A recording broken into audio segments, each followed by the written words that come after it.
وہ بچپن میں ایک بار بنارس گئی تھی. اب مجھے نہیں معلوم کہ بنارس پشکر سے کتنی دور ہے، اور یہ کہ پشکر میں اسے کوئی سہارا مل سکتا ہے یا نہیں.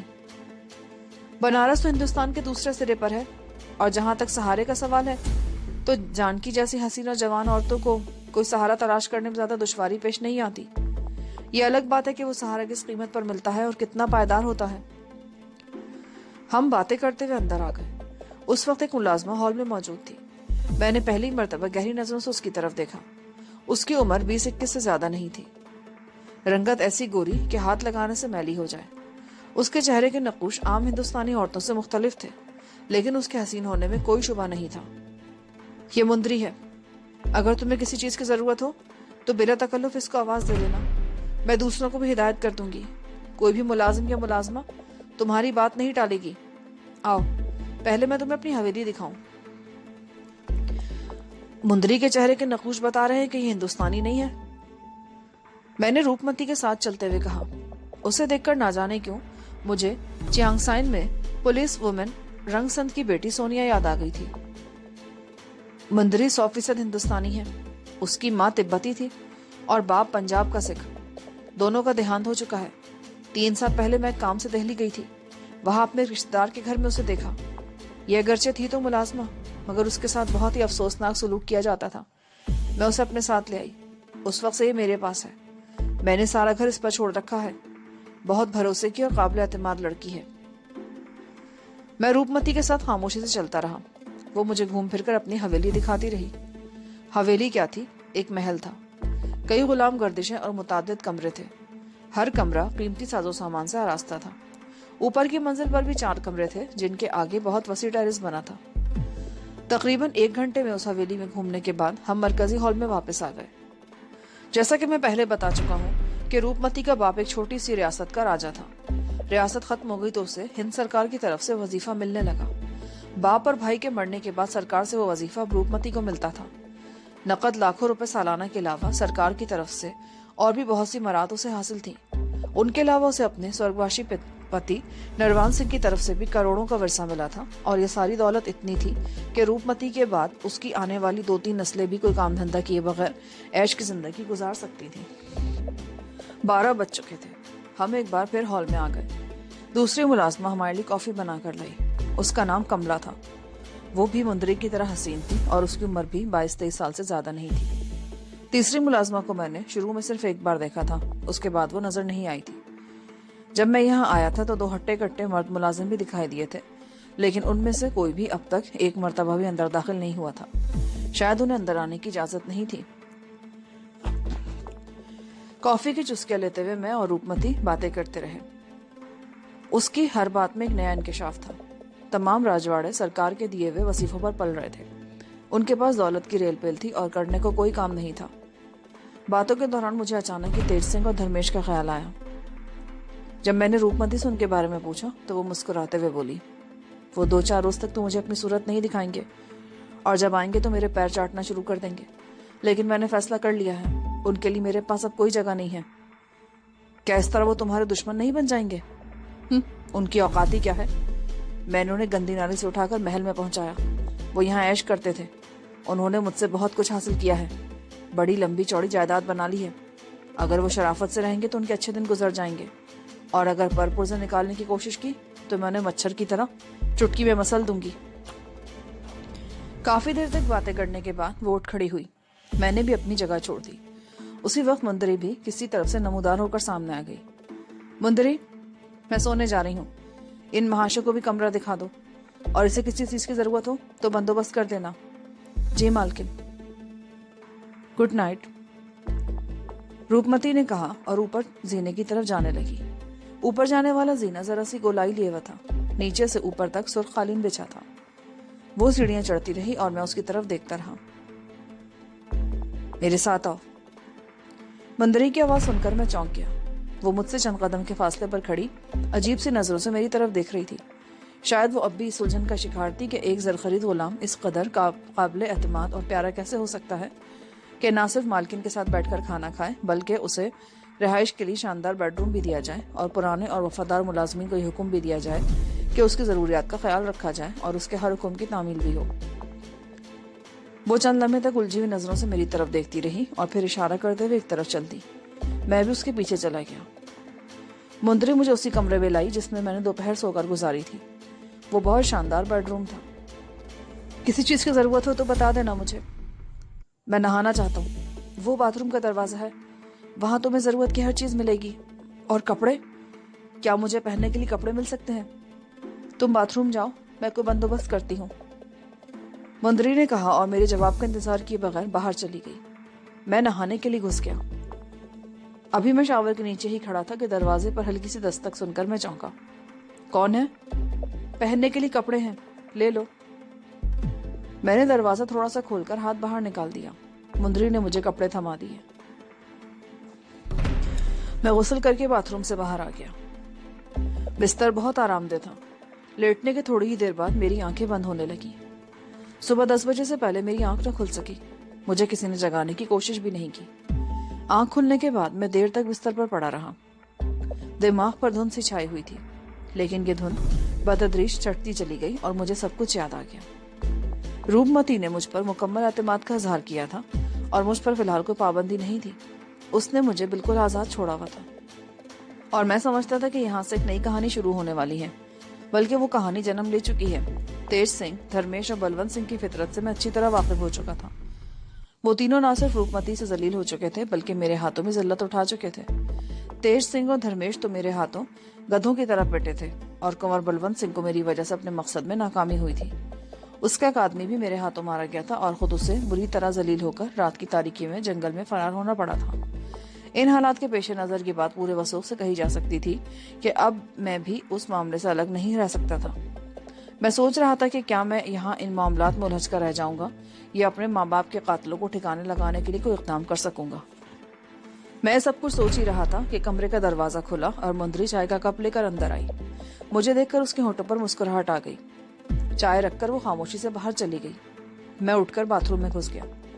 چند منٹ بعد میں دوبارہ بیٹھ کے پشت ٹیک لگائے نیم دراز گرم چائے کی چسکیاں لے رہا تھا. 1 گھنٹے بعد میں کمرے سے نکل آیا.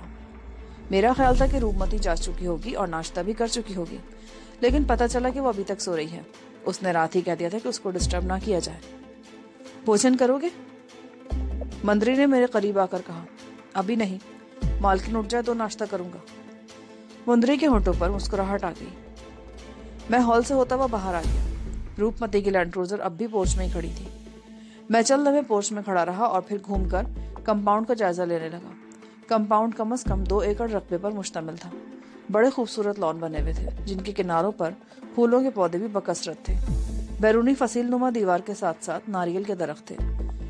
حویلی کی عمارت کے ایک طرف 3 گیراج بنے ہوئے تھے جن کے دروازے بند تھے. میں ان کے سامنے سے گزرا.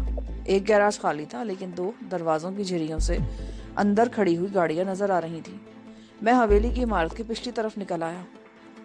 اس طرف بھی لمبی چوڑی جگہ تھی اور حویلی کی عمارت سے بہت ہٹ کر اقوی دیوار کے ساتھ سرونٹ کوارٹر بنے تھے. مجھے سب کچھ دیکھ کر حیرت ہو رہی تھی. روپمتی یہاں اکیلی رہتی تھی. اس کی خدمت اور گھر کی دیکھ بھال کے لیے یہاں ملازم زیادہ سے زیادہ 2 ملازم کافی تھے, لیکن اس نے 2 ملازموں کی فوج پال رکھی تھی. 5 ملازم تو اس وقت حویلی میں موجود تھے. 3 عورتیں اور 2 مرد. 2 تیج سنگھ اور دھرمیش کو وہ نکالنے کا فیصلہ کر چکی تھی. میں حویلی کی وسیع اور عریض عمارت کے اوپر سے گھومتا ہوا ایک بار پھر سامنے کے رخ پر آ گیا. میں کچھ دیر تک ادھر ادھر ٹہلتا ہوا فوارے کے قریب رک گیا. اتفاقاً میری نظر حویلی کی طرف اٹھ گئی. اوپری منزل کے کمرے میں کھڑکی کا پردہ ذرا سا ہٹا ہوا تھا. مجھے یوں لگا جیسے پردے کی آڑ میں سے کوئی جھانک رہا. میں اس کی ایک معمولی سی جھلک کی دیکھ سکا اور پھر وہ پردہ برابر ہو گیا. وہ روپمتی کے علاوہ کون ہو سکتا تھا؟ تھوڑی دیر بعد کملا نامی ملازمہ نے برآمدے میں نمودار ہو کر کھانا لگا جانے کی اطلاع دی. میں اندر گیا تو روپمتی میز پر موجود تھی. آؤ, کھانا لگ چکا ہے, تمہیں بھوک لگ رہی ہوگی. میز پر انواع اقسام کے کھانے لگے تھے.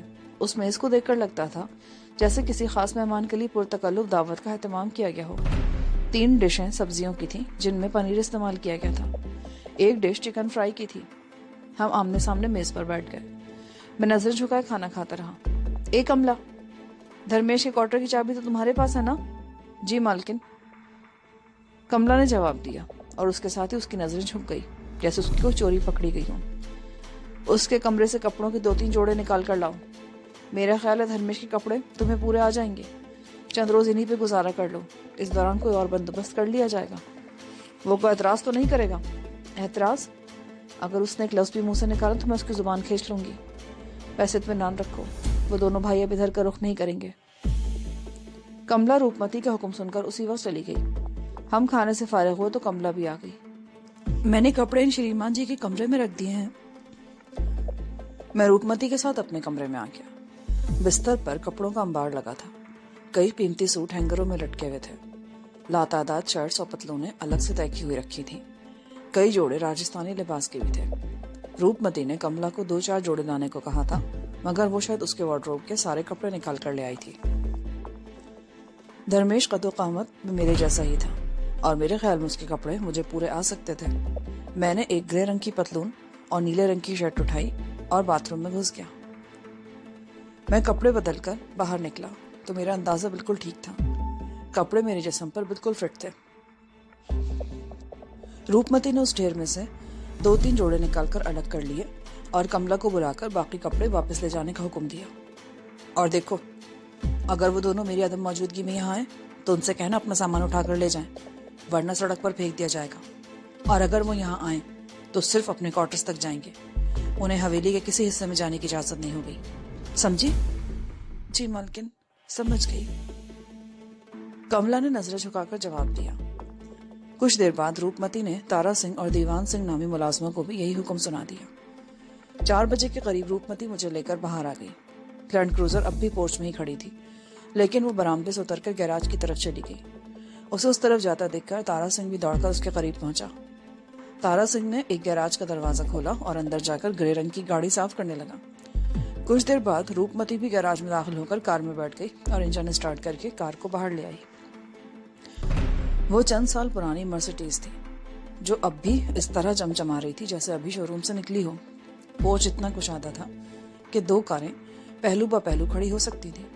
روپمتی نے کار لینڈ کروزر سے ذرا آگے نکال کر روکی اور پیسنجر سیٹ کا دروازہ کھول دیا. میں بیٹھ گیا. کار آگے بڑھانے سے پہلے اس نے مندری کو بلا کر اسے بتا دیا تھا کہ ہم لوگ رات کا کھانا باہر کھائیں گے. حویلی سے نکل کر کار شہر کی مختلف سڑکوں پر دوڑنے لگی. یہ شہر قدیم تاریخی عمارتوں سے بھرا پڑا تھا. لگتا تھا کہ راجستھان کے راجوں مہاراجوں کو قلعہ نما حویلیاں اور محلات بنوانے کے سوا کوئی دوسرا کام نہیں تھا. یوں تو اس شہر کو دیکھنے کے لیے کئی روز درکار ہیں، لیکن آج میں تمہیں چند بہت خاص عمارتیں دکھانے کے لیے لائی ہوں. تو گویا آج تم مجھے سیر کرانا چاہتی ہو، یہی سمجھ لو. اس کا ایک مقصد یہ بھی ہے کہ تم شہر کی سڑکوں سے واقف ہو جاؤ.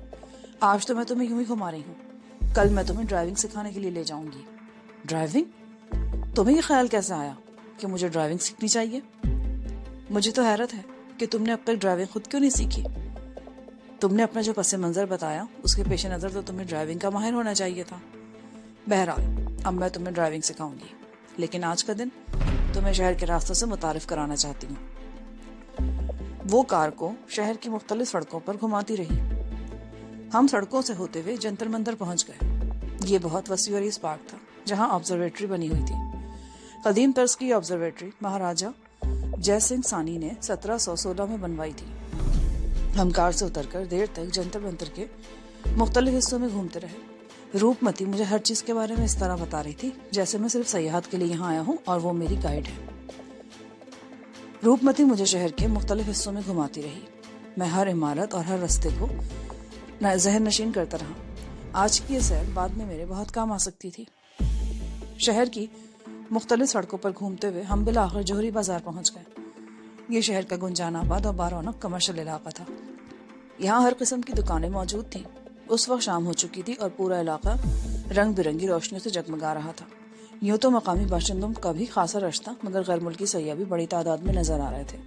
یہاں کپڑے، ریڈی میڈ گارمنٹس، لکڑی کے آرائشی مصنوعات، ماربل کی مصنوعات اور زیورات کی بے شمار دکانیں تھیں. راجستھانی زیورات کو ان دکانوں میں نمایاں طور پر سجایا گیا تھا. غیر ملکی سیاحوں کے لیے ایسی جگہوں میں بڑی کشش ہوتی ہے. روپمتی کے اس انکشاف پر مجھے بڑی حیرت ہوئی کہ راجستھان میں ہر سال 6 لاکھ غیر ملکی سیاح آتے ہیں. روپمتی نے کار ایک بڑی سی عمارت کے سامنے پارکنگ لاٹ پر چھوڑ دی اور ہم دونوں پیدل ہی چلتے رہے. اس علاقے کو دیکھ کر مجھے سنگاپور کا لٹل انڈیا یاد آ گیا. بالآخر وہ کپڑوں کی ایک بہت بڑی دکان میں داخل ہوئی. اسے کپڑے کا ڈپارٹمنٹل اسٹور کہا جا سکتا تھا. ایک حصہ مردانہ اور دوسرا حصہ زنانہ کپڑوں پر مشتمل تھا۔ ریکس میں تھان آراستہ تھے اور شوکیسوں میں ڈمیوں پر خوبصورت ساڑیاں سجی ہوئی تھیں۔ اس دکان میں بھی خاصا رش تھا۔ کئی سیلز مین تھے جو گاہکوں سے نمٹنے میں مصروف تھے۔ دائیں طرف آخر میں کیش کاؤنٹر تھا، جہاں سانولی رنگت اور تیکھے نقوش والی ایک جوان لڑکی کے ساتھ ایک ادھیڑ عمر آدمی بھی بیٹھا تھا۔ روپ متی کو دیکھتے ہوئے اپنی کرسی سے اٹھ کھڑا ہوا اور بڑے پرجوش انداز میں آگے بڑھ کر روپ متی کا استقبال کیا۔ اس کے ساتھ ہی ایپیسوڈ 11 کا اختتام ہوتا ہے۔ آگے کہانی سننے کے لیے ایپیسوڈ 12 سماعت فرمائیں۔